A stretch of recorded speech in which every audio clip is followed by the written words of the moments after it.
Procrastination is really emotionally based. It doesn't seem like it is, but it is. So, what happens when people procrastinate is they look at all those things that they have to do and feel overwhelmed. And so, when people feel overwhelmed and anxious, what do? They want to avoid it.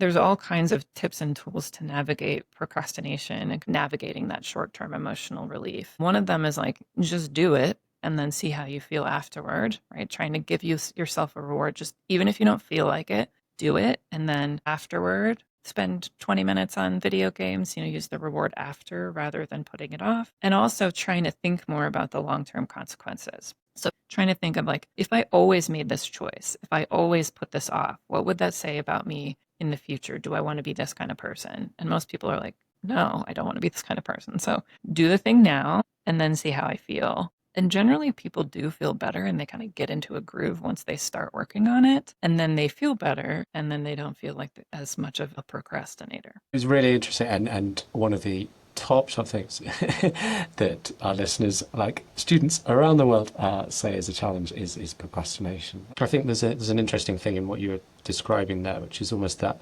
you're kind of doing it anyway, but there's a little bit of kind of acknowledging how you feel about it as well. You're sort of pausing and stopping and recognizing how you feel and just giving a little bit of space to that.